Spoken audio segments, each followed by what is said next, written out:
जय श्री राम दोस्तों। आज हम आपके लिए एक बहुत सुंदर वीडियो लेकर के आए हैं और उपनिषद जिसका नाम है ईशावास्योपनिषद, यह शुक्ल यजुर्वेद की वाजसनेयी संहिता के 40वें अध्याय में स्थित है। इसे किसी एक ऐतिहासिक लेखक की रचना मानना उचित नहीं है, क्योंकि यह श्रुति परंपरा का उपनिषद है। ईशावास्योपनिषद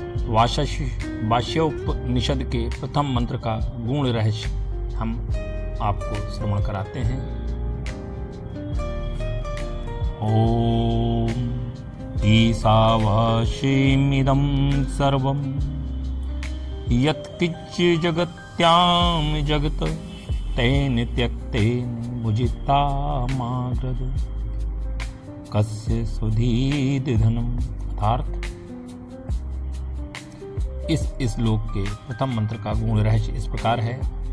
ईशावास्यमिदं सर्वम, यानी कि त्याग, भोग और आत्म तत्व का रहस्य। क्या आपने कभी इस प्रश्न पर विचार किया है कि जिस संसार को हम प्रतिदिन देखते हैं उसके पीछे वास्तविक सत्ता क्या है? जिस देह को हम मैं कहते हैं, क्या वास्तव में वही हमारा स्वरूप है? जिस मन को हम अपना मन कहते हैं, क्या हम मन हैं? जिस धन, गृह, परिवार, पद और प्रतिष्ठा को हम मेरा कहते हैं, क्या वास्तव में उन पर हमारा कोई शाश्वत अधिकार है? और यदि इस संपूर्ण चराचर जगत में एक ही परम सत्ता व्याप्त है, तो फिर मैं और मेरा की यह भावना उत्पन्न कहाँ से हुई? यही वह स्थान है जहाँ ईशावास्योपनिषद का प्रथम मंत्र हमारे सामने केवल कोई धार्मिक वचन बनकर नहीं, बल्कि आत्मविद्या का गंभीर प्रश्न बनकर उपस्थित होता है। श्रुति कहती है, ईशावास्यमिदं सर्वं यत्किंच जगत्याम जगत् तेन त्यक्तेन भुजित्था माग्रधे कस्य सुधनम। मंत्र छोटा है, लेकिन इसके भीतर जितना तत्व समाहित है उतना अनेक ग्रंथों के विस्तृत चिंतन में भी सहज नहीं मिलता। इस एक मंत्र में ईश्वर का स्वरूप है, जगत का स्वरूप है, जगत का रहस्य है, भोग का रहस्य है, स्वतत्व बुद्धि का परीक्षण है, अहमता और ममता का विवेचन है और अंततः आत्म तत्व की ओर संकेत है। आज हम इसी प्रथम मंत्र के प्रत्येक पद में क्रमशः प्रवेश करेंगे, चिंतन करेंगे और सबसे पहले इस उपनिषद के स्वरूप को समझना आवश्यक है। ईशावास्योपनिषद शुक्ल यजुर्वेद की वाजसनेयी संहिता के 40वें अध्याय में प्रतिष्ठित है। यह किसी लौकिक ग्रंथ के समान किसी एक पुरुष द्वारा रचित पुस्तक नहीं है। वैदिक परंपरा में उपनिषद श्रुति है, अर्थात वह ब्रह्म विद्या जो ऋषियों की अंतर्दृष्टि में प्रकाशित हुई और गुरु शिष्य परंपरा से संरक्षित रही। इसलिए ईशावास्योपनिषद के संबंध में किसी एक व्यक्ति को उसका लेखक कहना उचित नहीं होगा। यहाँ लेखक की अपेक्षा ऋषि परंपरा और श्रुति का महत्व है। अब आइए मंत्र के प्रथम शब्द पर ईशावास्यम, यहीं से रहस्य आरंभ होता है। ईश अर्थात ईश्वर, अधिष्ठाता, नियंता और परम सत्ता। परंतु ईश्वर को केवल संसार के बाहर स्थित किसी सत्ता के रूप में समझना या समझ लेना वैदांतिक दृष्टि को सीमित कर देना होगा। यदि ईश्वर केवल संसार के बाहर है तो संसार की सत्ता कहाँ से आई? यदि जगत उससे सर्वथा पृथक है तो सर्वव्यापक का अर्थ क्या रह जाता है? वेदांत का चिंतन यहाँ अधिक सूक्ष्म हो जाता है। ईश्वर जगत का केवल वह शासक नहीं, वह उस सत्ता का अधिष्ठान है जिसके कारण जगत की सत्ता संभव है। नाम बदलते हैं, रूप बदलते हैं, देह बदलती है, विचार बदलते हैं, काल प्रवाहित होता है, उत्पत्ति और विनाश की प्रक्रिया निरंतर चलती रहती है। लेकिन इस संपूर्ण परिवर्तनशीलता के पीछे वह आधार क्या है जिसके कारण परिवर्तन भी जाना जा सकता है? उपनिषद उसी परंपरा, उसी परम आधार की ओर संकेत करता है। इसलिए कहा गया है, ईसा वासस्यम। अब प्रश्न उठता है, यदि सब कुछ ईश्वर से आवृत है तो ईश्वर को खोजे कहाँ? तो इसका उत्तर है, उसे किसी एक स्थान में सीमित करके मत खोजो, दृष्टि को परिवर्तित करो। यही उपनिषद का प्रथम संकेत है। अब आता है एक पद, इदम। यह शब्द अत्यंत सूक्ष्म है। यह देह, यह मन, यह बुद्धि, यह इंद्रिय जगत, यह आकाश, यह पृथ्वी, यह अग्नि, यह जल और यह वायु, यह संपूर्ण दृश्य जगत। परंतु बहुत ध्यान दीजिए, जिसे हम यह कहते हैं वह हमारे ज्ञान का विषय है। देह का ज्ञान हमें है, मन की वृत्तियों का ज्ञान भी हमें है, सुख का ज्ञान, दुख का ज्ञान, ये सब हमें है। विचार के उत्पन्न होने और विलीन होने का ज्ञान भी हमें है। तो फिर इन सब को जानने वाला कौन है? यहीं से वेदांत में दृष्टा और दृश्य का विवेक प्रारंभ होता है। देह दृश्य है, इंद्रियां दृश्य है, मन दृश्य है, वृत्तियां दृश्य है, बुद्धि की निर्णय प्रक्रिया भी ज्ञेय है। लेकिन जो इन सब के ज्ञान का आधार है उसका अनुसंधान कहाँ है? उपनिषद हमें उसी दिशा में मोड़ता है। अब मंत्र कहता है, इदम सर्वम। यह सब केवल कुछ नहीं, सर्वम जो कुछ नाम और रूप के अनुभव में आता है, उस संपूर्ण जगत की सत्ता को उस परम आधार से पृथक मत देखो। यहाँ वेदांत का एक महान विवेक सामने आता है। नाम भिन्न है, रूप भिन्न है, व्यवहार भी भिन्न है, परंतु तो सत्ता का परम आधार एक है। जैसे स्वर्ण से बने आभूषणों के नाम और रूप भिन्न हो सकते हैं, पर स्वर्णत्व यानी कि सोने से उनकी पदार्थ सत्ता पृथक नहीं होती। उसी प्रकार जगत की विविधता के भीतर उसके परम अधिष्ठान का अनुसंधान करना ही वैदांतिक दृष्टि है। अब मंत्र आगे कहता है, यत किंच जगत्याम जगत। जो कुछ इस गतिशील जगत में है, जगत अर्थात जो निरंतर गति और परिवर्तन में है। बाल्य स्थिर नहीं रहता, यौवन भी स्थिर नहीं रहता, वार्धक्य भी स्थिर नहीं रहता, शरीर स्थिर नहीं रहता, मन भी स्थिर नहीं रहता, विचार बदलते रहते हैं, समय भी स्थिर नहीं रहता। संसार का प्रत्येक दृश्य रूप परिवर्तनशील है। इसलिए वेदांत साधक से पूछता है, जो निरंतर बदल रहा है, क्या वही तुम्हारे अस्तित्व का परम आधार हो सकता है? जो आज है और कल परिवर्तित हो जाएगा, उसे नित्य आत्म तत्व कैसे माना जा सकता है? यहीं से साधक की दृष्टि दृश्य से दृष्टा की ओर लौटती है। यह देह बदल रही है, पर देह के परिवर्तन का ज्ञान किसे है? मन में विचार उठते हैं और मिट जाते हैं, लेकिन उनके उदय और लय को जानने वाली सत्ता कौन है? यह प्रश्न धीरे धीरे आत्मविचार बन जाता है, और आत्मविचार ही उपनिषद की वास्तविक भूमि है। अब मंत्र का अगला पद आता है, तेन त्यक्तेन भुजित्तहा। यही वह वचन है जिसे केवल त्याग करके भोग करो कह देना उसके गुण अर्थ को अत्यंत सीमित कर देता है। त्याग किसका? क्या ग्रह का, क्या धन का, क्या वस्तु का, क्या संसार का? यदि केवल वस्तु छोड़ देना ही त्याग होता तो वस्तु छोड़ देने के पश्चात भी उसके प्रति मन में उठने वाली वासना का क्या? यदि वह संसार से दूर चले जाएं, लेकिन मन भीतर उन्हीं विषयों में निरंतर प्रवृत्त रहे, तो क्या बंधन समाप्त हो गया? नहीं। वास्तविक त्याग का संबंध वस्तु से अधिक वस्तु के प्रति स्थापित स्वतत्व बुद्धि से है। यही दो शब्द अत्यंत महत्वपूर्ण हो जाते हैं, अहमता और ममता। अहमता यानी कि मैं, ममता यानी कि मेरा। मैं करता हूँ, मैं भोगता हूँ, यह धन मेरा है, यह मेरा शरीर है, यह मेरा ज्ञान है और यह मेरी प्रतिष्ठा है। इसी में मैं और मेरा के आधार पर संसार का संपूर्ण स्वामित्व बोध निर्मित होता है। ईशा वास्योपनिषद इसी स्वामित्व बोध की जड़ पर प्रश्न करता है। यदि ईसा वाशस्मिदम सर्वम, तो फिर ममत्वश्य आधारः कहा। मेरा कहने का आधार क्या है? परंतु वस्तु तुम्हारे पास हो सकती है, लेकिन क्या वह तुम्हारी शाश्वत सत्ता बन सकती है? तुम्हारा धन तुम्हारे पास हो सकता है, लेकिन क्या धन तुम्हारा आत्मस्वरूप है? देह तुम्हारे साथ है, लेकिन क्या यह देह ही तुम्हारा नित्य स्वरूप है? मन तुम्हारे अनुभव का माध्यम है, लेकिन क्या मन ही आत्मा है?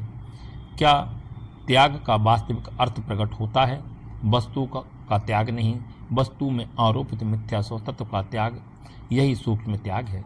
अब बुचित्था को समझना चाहिए। इस शब्द का अर्थ समझते हैं। यदि त्याग करना है तो भोग कैसे, यही उपनिषद का अद्भुत रहस्य है। आसक्ति युक्त भोग बंधन का कारण बनता है, लेकिन अनासक्त उपयोग बंधनकारी नहीं। जिस वस्तु को मनुष्य मेरा मानकर पकड़ता है वही वस्तु भय का कारण बन जाती है, क्योंकि जहाँ ममता है वहाँ उसके नष्ट होने का भय है। जहाँ स्वामित्व का आग्रह है वहाँ संरक्षण की चिंता है। जहाँ संग्रह है वहाँ संग्रह के खो जाने का भय है। इसलिए उपनिषद पहले स्वतंत्र बुद्धि को शिथिल करता है, फिर भोग की बात करता है। अर्थात वस्तु का उपयोग करो, पर वस्तु में अपना आत्म आरोपित मत करो। कर्तव्य करो, पर कर्तव्य अभिमान का परीक्षण करो। प्राप्ति हो पर ममता ना बढ़े, भोग हो पर आसक्ति ना बढ़े। यही तेन त्यक्तेन बुजित्थाः का गंभीर संकेत है। अब इससे भी गहरा प्रश्न उठता है, भोक्ता कौन है? इंद्रियां विषयों को ग्रहण करती है, मन उनका अनुभव करता है, बुद्धि उनका निर्णय करती है। अहंकार कहता है मैंने अनुभव किया। लेकिन वेदांत फिर प्रश्न करता है, अहंकार को जानने वाला कौन है? यदि अहंकार भी ज्ञान का विषय बन सकता है तो वह अंतिम ज्ञाता कैसे हुआ? यही साक्षी चैतन्य का विचार सामने आता है। आत्मा को वेदांत किसी दृश्य पदार्थ की तरह नहीं रखता। वह स्वयं उस प्रकाश का आधार है जिसमें दृश्य और अदृश्य दोनों का अनुभव संभव है। जैसे सूर्य को प्रकाशित करने के लिए दूसरे दीपक की आवश्यकता नहीं होती, उसी प्रकार चैतन्य को किसी अन्य ज्ञान से प्रकाशित करने की आवश्यकता नहीं। वह स्वयं प्रकाश स्वरूप है।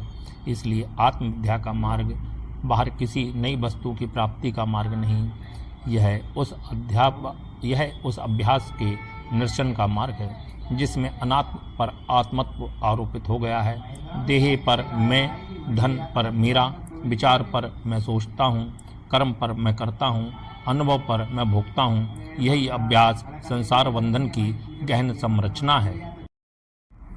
अब मंत्र आगे कहता है, माँ ग्रधे, यानी कि लोभ मत करो। लेकिन यहाँ भी केवल धन के लोभ को समझना पर्याप्त नहीं। लोभ की जड़ है अपूर्णता का अनुभव। जिसे अपने स्वरूप में पूर्णता का बोध नहीं, वह बाहर से भीतर, बाहर से पूर्णता संचित करना चाहता है। एक वस्तु, फिर दूसरी, फिर तीसरी, फिर अधिक प्रतिष्ठा, फिर अधिक यश, फिर अधिक अधिकार। लेकिन संग्रह की कोई सीमा नहीं, क्योंकि बाह्य पदार्थों की वृद्धि से अंतःकरण की मूल अपूर्णता स्वतः समाप्त नहीं होती। अतः उपनिषद कहता है, माँ ग्रधा, अर्थात बाह्य संग्रह में उस पूर्णता की खोज मत करो जिसका अनुसंधान आत्म तत्व में होना चाहिए। अब मंत्र के अंतिम पद पर आइए। कस्य सुधनम, यह धन किसका है? यह प्रश्न सुनने में संपत्ति के विषय का प्रश्न प्रतीत होता है, परंतु वास्तव में यह स्वतः बुद्धि के विघटन का प्रश्न है। तुम कहते हो मेरा धन, तो मेरा कौन कह रहा है? तुम कहते हो मेरा शरीर, तो शरीर से पृथक मेरा कहने वाला कौन है? तुम कहते हो मेरा मन, तो मन से पृथक मन को जानने वाला कौन है? तुम कहते हो मेरा ज्ञान, तो ज्ञान का भी साक्षी कौन है? यही प्रश्न साधक को बाहर की वस्तुओं से भीतर की दृष्टा की ओर ले जाता है। और इसलिए कस्य स्विधनम केवल धन पर प्रश्न नहीं है, यह प्रश्न है स्वतत्व किसका है और अंततः स्वतत्व का अनुभव करने वाला कौन है। यही उपनिषद का प्रथम मंत्र आत्मविचार की ओर खुलता है। अब संपूर्ण मंत्र को एक सूत्र में देखिए। पहले कहा ईशावास्य, सब कुछ परम सत्ता से आवृत है। फिर कहा इदम सर्वम, यानी कि दृश्य जगत की संपूर्णता उसी आधार से पृथक नहीं है। फिर तेन त्यक्तेन पद आता है। इसका अर्थ है इस दृष्टि के द्वारा स्वतत्व बुद्धि का परित्याग करो। फिर पद आता है बुझित्तः, असक्त भाव से जीवन और प्राप्त साधनों का समुचित उपयोग करो। फिर एक अंतिम पद है माँ ग्रधे, यानी कि लोभ में मत पड़ो। और अंततः कस्य सुधनम, यह स्वतत्व किसका है। इस प्रकार मंत्र बाहर से भीतर की यात्रा कराता है, जगत से ईश्वर की ओर, ईश्वर दृष्टि से त्याग की ओर, त्याग से ममता के क्षय की ओर, ममता के क्षय से आत्मविचार की ओर, और आत्मविचार से ब्रह्म विद्या की दिशा में। यही इस मंत्र का गूढ़तम सौंदर्य है। यह संसार को नष्ट करने की शिक्षा नहीं देता। यह संसार के प्रति अविद्याजन दृष्टि को नष्ट करने की दिशा देता है। यह कर्म से पलायन नहीं सिखाता। यह कर्तव्य अभिमान की परीक्षा कराता है। यह भोग का अंध निषेध नहीं करता। यह आसक्ति से मुक्त भोग की भूमि तैयार करता है। यह धन का दोष नहीं देता। यह धन में मैं और मेरा की अंध प्रतिष्ठा पर प्रश्न करता है और अंततः यह साधक को इस प्रश्न के सामने लाकर खड़ा कर देता है, यदि सब कुछ उसी का है तो मैं कौन हूँ। यहीं से उपनिषद का अध्ययन पुस्तक का अध्ययन नहीं रहता, वह शुंभ का अध्ययन बन जाता है। जब साधक बाहर की वस्तुओं से अपना परिचय हटाकर अपने अस्तित्व के मूल की ओर देखता है, तब प्रश्न उठता है, क्या मैं केवल देह हूँ? यदि देह बदलती है तो मैं की निरंतरता कहाँ से आती है? क्या मैं मन हूँ? यदि मन की वृत्तियाँ निरंतर बदलती है तो उन्हें जानने वाला कौन है? क्या मैं बुद्धि हूँ? यदि निर्णय बदलते रहते हैं तो निर्णयों का साक्षी कौन है? और जब इन सभी प्रश्नों के पश्चात साधक साक्षित्व की ओर देखता है, तब वेदांत उसे और आगे ले जाता है। जिसे तुम जानना चाहते हो वह कोई बाहरी वस्तु नहीं, आत्म तत्व किसी स्थान पर जाकर प्राप्त होने वाली वस्तु नहीं, वह उस स्थान का आधार है जिसके कारण मैं हूँ का अनुभव संभव है। इसलिए ईशावास्योपनिषद का प्रथम मंत्र केवल संसार के प्रति नई दृष्टि नहीं देता, यह धीरे धीरे साधक को उसके शुंभ के अस्तित्व के मूल तक ले जाने वाली दिशा प्रदान करता है।